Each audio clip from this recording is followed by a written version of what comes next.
À la fin des années 1800, une jeune fille en France eut des visions qui allaient changer le monde.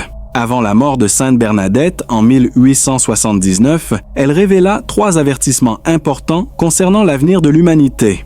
Pendant plus d'un siècle, ces messages restèrent silencieux. Mais aujourd'hui, en 2025, ils semblent plus pertinents et inquiétants que jamais. L'histoire nous surprend souvent.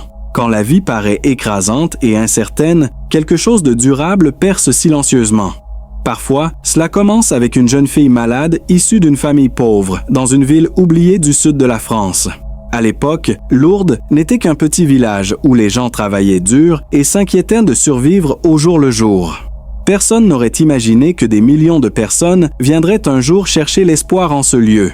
Et personne n'aurait cru en Bernadette Soubirous, une fille pauvre, malade, sans instruction, vivant dans des conditions presque insalubres. Malgré ses épreuves et son asthme, Bernadette ne cherchait pas de miracle. Le 11 février 1858, alors qu'elle ramassait du bois, elle vit une femme lumineuse dans une grotte.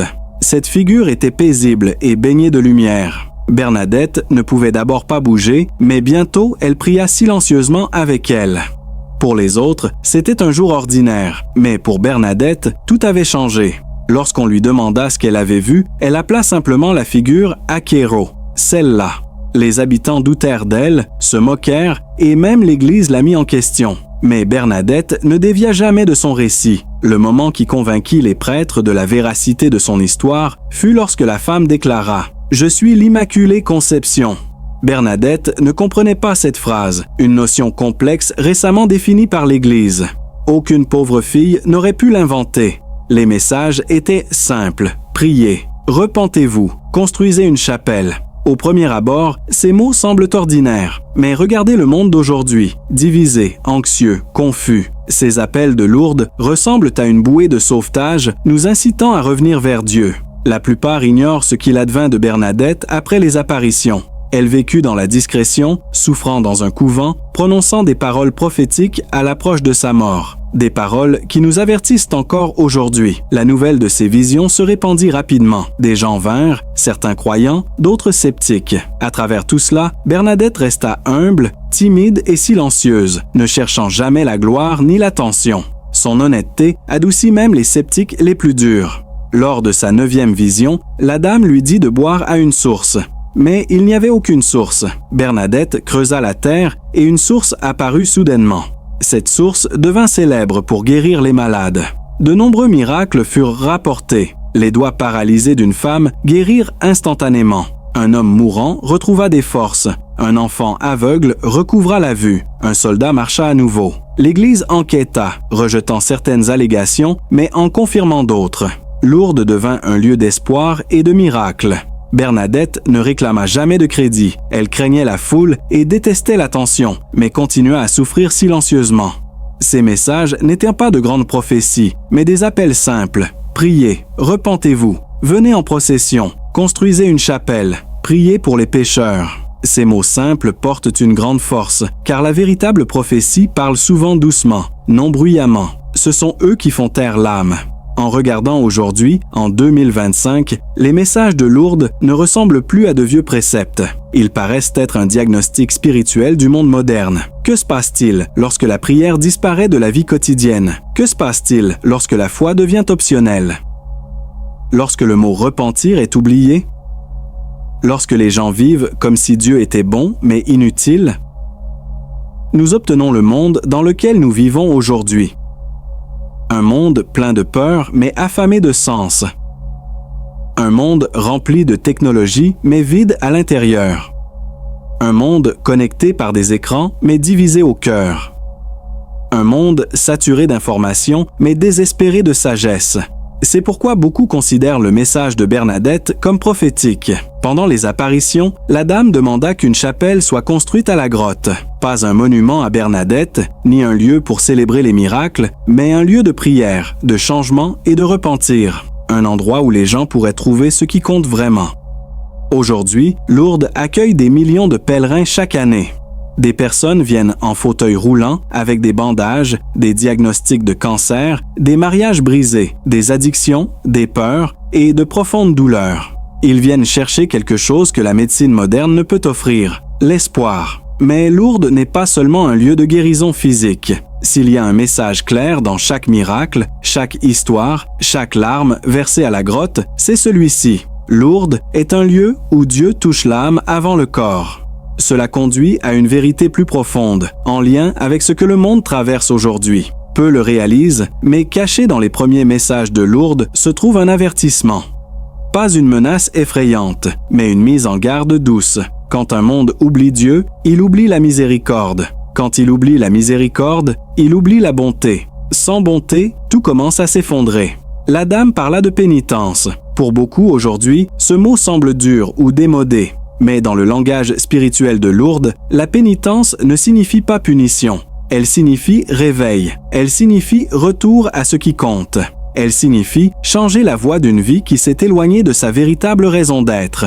C'est pourquoi Lourdes résonne chez beaucoup aujourd'hui, car en 2025, le monde est plein de personnes spirituellement épuisées. Des gens perdus dans un flot incessant de nouvelles, de bruits politiques et de crises. Des gens qui voient les tensions monter entre pays et ressentent une peur qu'ils ne peuvent expliquer. Des gens qui observent les inondations, les incendies et les tempêtes et sentent quelque chose de plus profond remuer sous la surface. Pour beaucoup, Lourdes ressemble à une prophétie du cœur, un avertissement silencieux enveloppé de bonté. Revenez avant de vous perdre complètement. Priez avant que le monde ne devienne trop bruyant pour entendre la voix de Dieu. Revenez à la miséricorde avant que la colère ne devienne la norme. Revenez à la bonté. Alors que Lourdes devenait célèbre, Bernadette se retira discrètement de la vie publique. La foule continuait à venir à la grotte. Les récits de guérison se poursuivaient. Les églises se remplissaient. Les pèlerins priaient et pleuraient. Mais la jeune fille au centre de tout cela quitta à jamais les projecteurs. À 22 ans, elle rejoignit le couvent des Sœurs de la Charité à Nevers, loin de Lourdes, loin des foules, loin de la grotte qui avait changé sa vie. Pourquoi? Parce qu'elle croyait que sa mission était accomplie. La plupart des gens ne comprennent pas cela de sa vie. Au couvent, il n'y avait ni caméra, ni pèlerins, ni journalistes. Il y avait des sols à nettoyer, des malades à soigner, des lits à faire et des tâches sans fin. Sa santé, fragile depuis l'enfance, se détériora sous la dureté du travail et la longue maladie. Elle souffrait d'asthme sévère. Elle avait une maladie osseuse douloureuse qui rendait les mouvements très difficiles. Elle avait des fièvres, de la toux, de la faiblesse et des nuits sans sommeil remplies de douleurs. Son corps se détériorait, mais son esprit restait paisible. Ses sœurs disaient que même dans la pire douleur, elle avait un calme silencieux, stable, presque lumineux. Ce fut pendant ces années cachées, loin de la grotte, qu'elle commença à prononcer des paroles que beaucoup appellent aujourd'hui des prophéties. Pas des prédictions de date ou de guerre, mais des vérités profondes ressenties seulement par ceux proches de Dieu. Des années plus tard, de petites notes du couvent apparurent. Des sœurs qui prenaient soin d'elle écrivirent des souvenirs, des paroles chuchotées à son chevet et des choses qu'elle disait dans ses derniers jours, lorsque son corps défaillait, mais que son âme restait claire. Ce sont des paroles que peu ont entendues, mais qui résonnent encore en 2025. Une sœur se souvenait que Bernadette avait dit quelque chose de profond sur l'avenir. Viendra un temps de grand tremblement. Le monde sera humilié, mais la grâce ne sera pas loin derrière. Ce n'est pas une menace. Ce n'est pas une prédiction de malheur, c'est un avertissement spirituel porteur d'espoir. Une autre fois, elle chuchota « Le monde tremblera, mais la foi s'élèvera ». Pendant longtemps, ces paroles n'avaient que peu d'importance aux yeux des historiens. Elles semblaient poétiques, symboliques, mystérieuses. Mais avec le temps, surtout aujourd'hui, en 2025, elles paraissent étrangement réelles. Un monde qui tremble, une société qui vacille, une planète qui crie dans les tempêtes, les incendies et les inondations. Des gens cherchant quelque chose auquel se raccrocher. Un retour silencieux, mais croissant à la fois. Ces idées réapparaissent sans cesse dans les petites conversations conservées de ces dernières années. Elle parlait des ténèbres, mais disait toujours qu'une lumière plus grande viendrait. Une sœur lui demanda, lors d'un moment douloureux, ce dont le monde avait le plus besoin. Bernadette répondit simplement « Priez. Priez beaucoup. Le monde oublie comment prier. » Pour elle, la prière n'était pas un rituel. C'était l'encre qui maintenait le cœur humain stable dans le chaos. Quand la prière disparaît, la confusion grandit. Quand la prière est remplacée par le bruit, la peur s'accroît. Quand la prière est oubliée, le monde devient aveugle spirituellement. C'était, selon elle, le vrai danger. Pas les tempêtes, les guerres ou les catastrophes, mais la lente et silencieuse disparition de l'âme. Mais peut-être que les paroles les plus intéressantes de ces dernières années sont celles dont peu parlent. Selon plusieurs sœurs, Bernadette partagea une vision tranquille, non pas d'un désastre global, mais d'une personne qui viendrait en un temps de confusion spirituelle. Elle décrivait cette personne non comme un roi, ni comme un chef politique, ni comme un prophète dramatique, mais comme une âme enfantine, quelqu'un d'inconnu qui sortirait de l'ombre pour ramener la foi quand l'espoir semblait perdu. Elle disait « Une âme s'élèvera, petite, cachée, humble, pas pour diriger des nations, mais pour réveiller les cœurs. » Elle ne donna jamais de nom, elle ne donna jamais de date, elle ne parla jamais de gloire, de pouvoir, ni de miracle. Tout ce qu'elle disait, c'est que cette âme, née simplement, agirait comme un miroir, rappelant aux gens des vérités oubliées et retournant doucement les cœurs vers Dieu. Certains voient cela comme un symbole, d'autres pensent qu'il s'agit de saints futurs. Certains croient que cela pointe vers un renouveau spirituel qui se produit maintenant, notamment parmi les jeunes qui redécouvrent la prière, le jeûne et une vie simple dans un monde de plus en plus instable. Quelle que soit votre interprétation, le message est clair. Même dans les ténèbres, Dieu prépare la lumière. Même dans la confusion, il prépare la clarté. Même en des temps comme 2025, il prépare les cœurs à s'éveiller.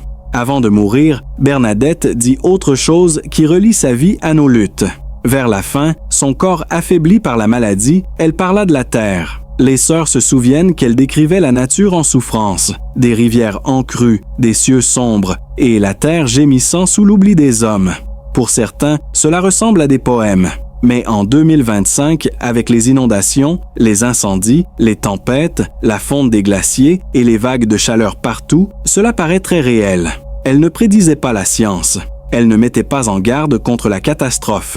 Elle partageait une vérité spirituelle. Lorsque l'âme de l'humanité est malade, toute la terre ressent la douleur. La Bible parle de la terre qui gémit. Les saints ont parlé pendant des siècles de la façon dont la décadence spirituelle cause un déséquilibre naturel.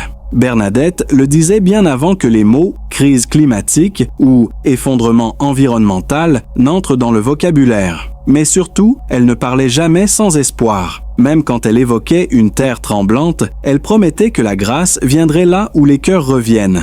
Pour elle, le remède au monde n'était ni la peur, ni la panique, ni la politique, ni la science, mais le changement.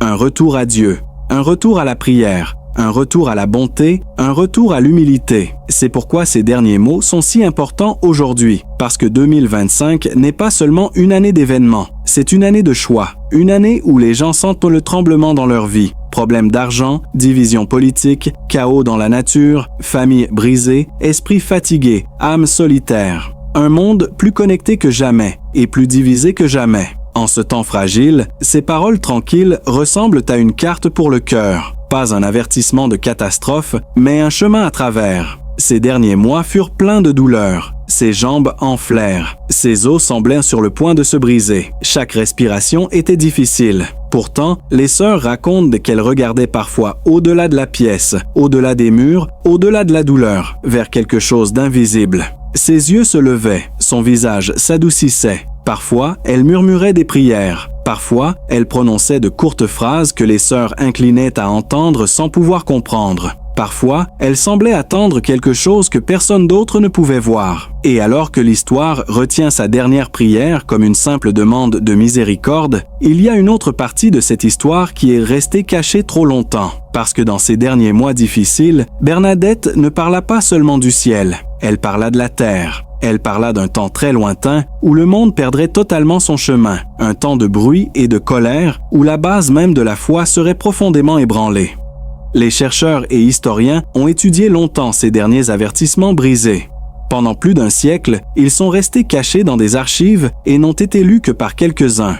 Mais maintenant, en 2025, ces paroles ne semblent plus être que de l'histoire. Elles ressemblent aux nouvelles que nous entendons chaque jour. Avant de mourir, elle donna 3 avertissements importants. 3 visions du futur qui ressemblent beaucoup au monde dans lequel nous vivons aujourd'hui. Beaucoup croient que le miracle de l'URSS s'est terminé avec l'eau. Mais si l'eau n'était que le début, et si le message le plus important de Bernadette ne s'adressait pas aux pèlerins des années 1800, mais aux gens confus et en quête du 21e siècle, elle vit quelque chose venir, quelque chose qui nous mettrait tous à l'épreuve.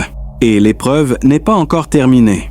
Ensuite, nous ouvrirons les dossiers de ces prophéties perdues. Nous étudierons la vision qu'elle eut du temps de confusion et révélerons le dernier message urgent qu'elle laissa aux personnes qui le traversent. Si vous pensez connaître l'histoire de Bernadette, vous n'en avez entendu que la moitié. Plus de 100 ans après sa mort tranquille dans un couvent à Nevers, son histoire parle encore à un monde très différent du sien.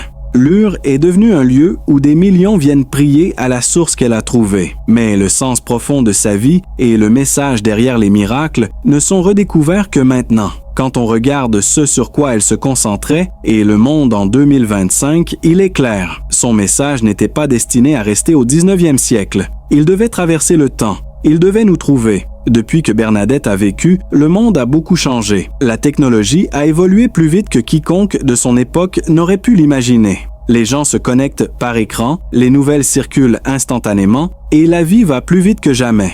Mais au milieu de tout cela, beaucoup se sentent vides à l'intérieur. C'est étrange. Plus nous sommes connectés, plus beaucoup se sentent seuls. On parle souvent de stress, de fatigue, de confusion et de la vie qui semble trop compliquée. Beaucoup cherchent du sens, la paix ou des réponses claires dans un monde incertain. C'est là que revient le message de Bernadette, non pas comme une prédiction, mais comme un doux rappel. Dans ces dernières années, elle parlait souvent de prière, d'humilité, de patience et de revenir à Dieu avec un cœur sincère. Ces idées peuvent sembler simples, mais elles sont intemporelles parce qu'elles parlent à ce que tout humain rencontre. En 2025, ces idées paraissent très importantes. Aujourd'hui, on parle de tensions croissantes, pas de grandes catastrophes, mais de petits combats quotidiens. Les gens disent se sentir submergés ou seuls. Ils sentent qu'il manque quelque chose, ou souhaiteraient que la vie ralentisse. Ces sentiments sont partout, dans chaque pays, à tout âge, avec toutes les visions du monde. Beaucoup retrouvent la paix par la prière silencieuse et la réflexion. C'est ce genre de renouveau dont Bernadette parlait. Quand elle évoquait un monde qui tremble ou qui s'humilie, elle ne parlait pas seulement d'événements sur un calendrier. Elle parlait des combats intérieurs des gens, des combats qui nous ramènent aux grandes questions de la vie. Les gens se demandent ce qui compte vraiment. Ils demandent ce en quoi ils croient. Ils demandent ce qui apporte la paix, l'espoir et ce qui rassemble plutôt que ce qui divise. Ce sont les questions que l'on se pose à nouveau en 2025.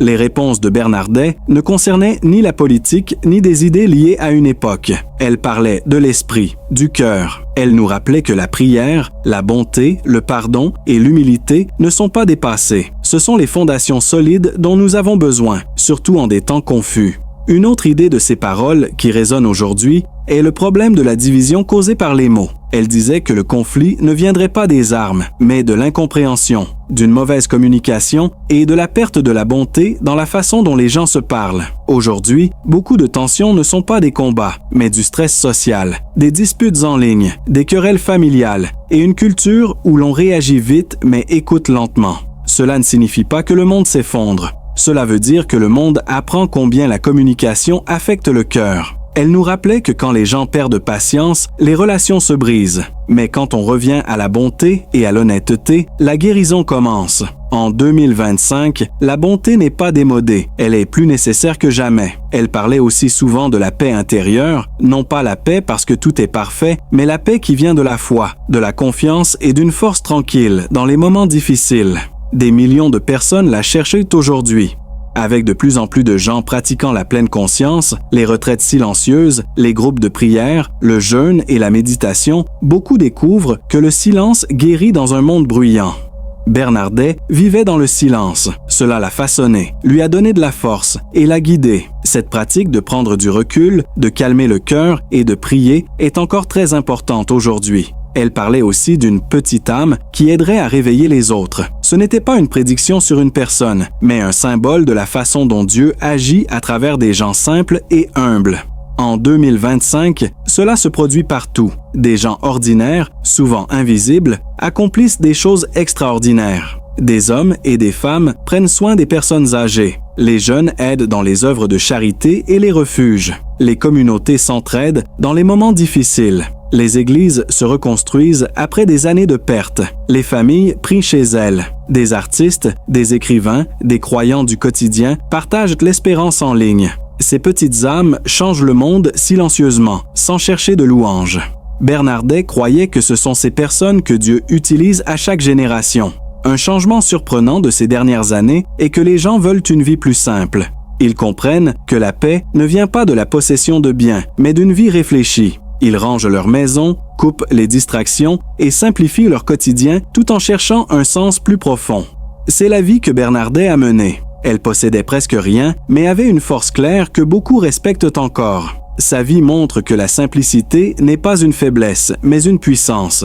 Cette quête de simplicité en 2025 n'est pas un hasard. Elle répond à un monde saturé de bruit et montre que le cœur humain désire naturellement la paix. Cela nous mène à un lien fort entre son message et aujourd'hui. Les gens prient à nouveau, pas toujours de manière formelle, mais en silence et seuls, sans que personne ne les voie. Médecins, étudiants, parents, enseignants, ouvriers de tous horizons prient de nouveau. Ils prient pour leur famille, pour des conseils, pour la paix, la guérison et la sécurité. Ils prient parce qu'ils sentent le poids du monde et savent qu'ils ne peuvent pas le porter seuls.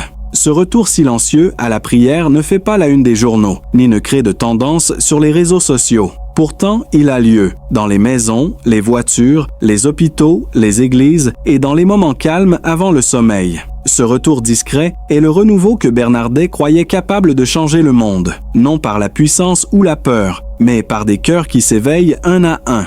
Quand nous lisons son message en 2025, ce n'est pas un avertissement de catastrophe. C'est un appel à trouver ce qui donne un sens à la vie. Il nous invite à prier, à être bon, à pardonner. Il nous appelle à espérer, à être patient, à nous rassembler et à prendre soin les uns des autres. Surtout, il nous appelle à revenir à Dieu dans un monde qui l'oublie souvent. C'est pourquoi la voix de Bernardet est si importante aujourd'hui. Son message n'est ni fort ni effrayant. Il est doux, constant et profondément humain. Il nous rappelle que même dans la confusion, nous ne sommes pas impuissants. Nous pouvons garder la foi.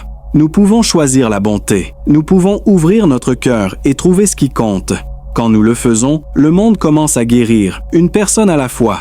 À mesure que 2025 avance, quelque chose de surprenant se produit. Un mouvement silencieux, ni dans les gros titres, ni sur les réseaux sociaux, ni dans les discours. Il est petit et presque invisible, mais il grandit. Les gens prient à nouveau. Pas par peur ou pression, mais parce qu'ils cherchent profondément en eux.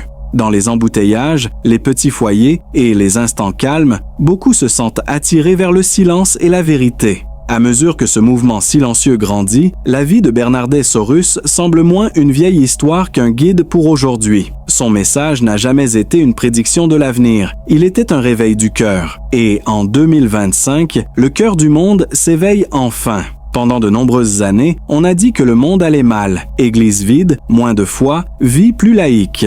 Mais sous la surface, une autre histoire se déroule. Elle est discrète mais claire. De plus en plus de gens vont à la confession. Les églises avec des chapelles d'adoration restent pleines tard dans la nuit. Les centres de retraite accueillent plus de visiteurs qu'en plusieurs années. Des jeunes adultes qui créent des groupes de chapelets aux familles qui retrouvent la grâce au dîner. Il y a un retour doux mais fort à la fois. Même des personnes sans arrière-plan religieux deviennent curieuses des choses spirituelles, cherchant un sens au-delà du matériel. Ce n'est pas une révolution bruyante et proclamée, c'est un retour doux, comme la vie de Bernardet, un temps où une âme simple et cachée a déclenché un renouveau mondial sans chercher à être remarquée. Bernardet n'avait pas de plateforme et ne voulait aucun pouvoir. Elle n'a jamais écrit de livre, ne s'est jamais adressée à des foules et n'a jamais cherché la reconnaissance. Elle priait, souffrait et écoutait en silence. De ce profond silence est née l'une des plus grandes éveils spirituels de l'histoire. Cela nous montre que le vrai renouveau ne commence pas par la puissance, il commence par l'humilité. En 2025, le monde est agité et divisé, mais ressent une faim profonde de ce genre de sens. Les gens réalisent que le cœur ne peut pas être rempli par le bruit. L'amour est plus fort que les disputes. Être présent compte plus qu'être parfait. Cet éveil ne se passe pas dans de grands bâtiments de pouvoir, mais dans des cuisines, des salons et des églises vides et calmes. C'est un réveil lent qui suit l'appel de Bernardet à revenir, réfléchir et chercher Dieu dans les petits moments. De plus en plus de gens comprennent que le bonheur ne se trouve pas en achetant plus, mais en vivant simplement. Une vérité que Bernardet connaissait depuis longtemps avant que cela ne devienne populaire. Elle ne possédait presque rien, mais avait la paix que beaucoup recherchent aujourd'hui. Des millions suivent maintenant sa voix en éteignant leurs écrans, en ralentissant et en choisissant d'être présents. Ce changement a créé ce que Bernardet appelait des petites âmes, des gens ordinaires dont l'humilité brille comme une lumière. Ce sont des parents qui apprennent à leurs enfants à prier, des infirmières qui tiennent la main des solitaires et des bénévoles silencieux qui donnent sans rien attendre en retour. Ils ne seront peut-être jamais célèbres, mais ils changent le monde avec amour, prouvant la conviction de Bernardet que le plus grand renouveau commence non par de grands actes, mais par la prière et le sacrifice. Alors que ce réveil spirituel grandit, les gens retournent au sacrement et au silence que Bernadette aimait. Ils ressentent une douce attraction, un murmure tranquille qui les invite à revenir vers Dieu et à lui faire confiance. Le lien le plus fort entre Sainte Bernadette et 2025, c'est qu'elle a changé le monde sans chercher à le changer.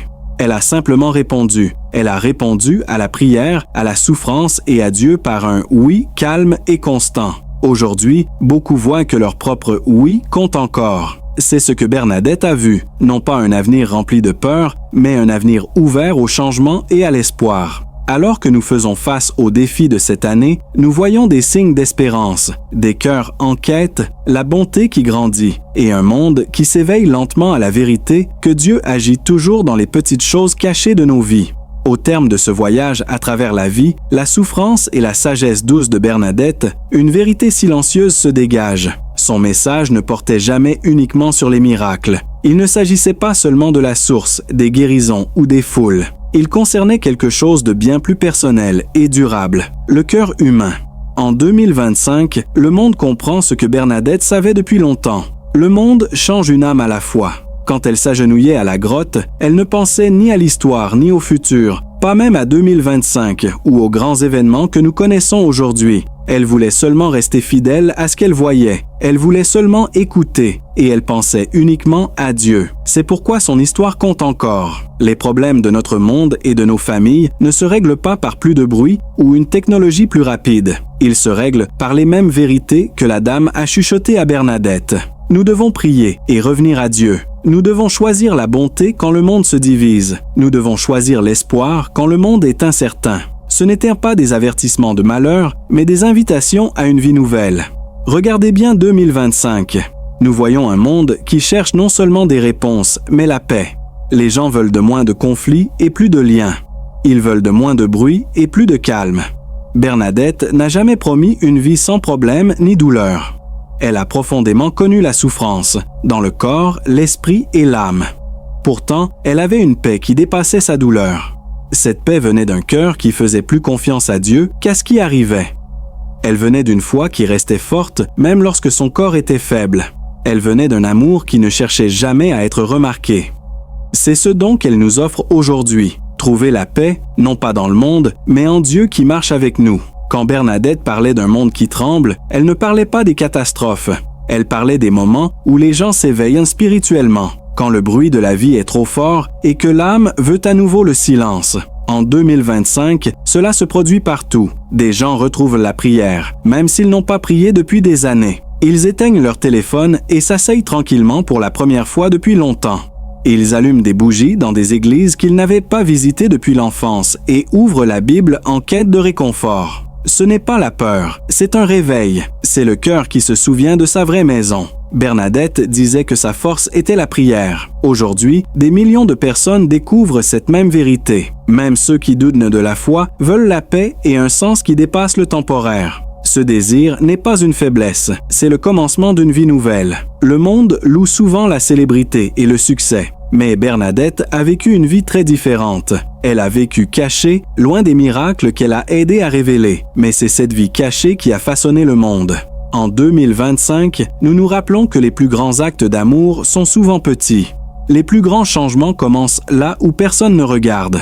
Un parent qui apprend à prier à son enfant, un voisin qui aide, un inconnu qui pardonne, ce sont les vrais miracles aujourd'hui.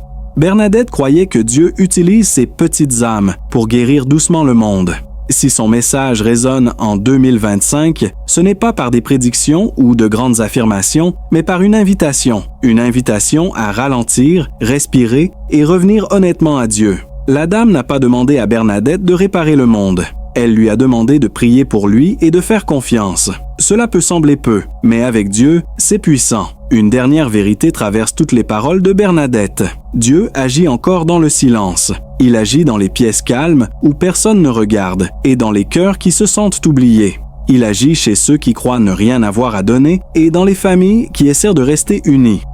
Il agit chez des personnes comme Bernadette, petite aux yeux du monde mais précieuse aux cieux.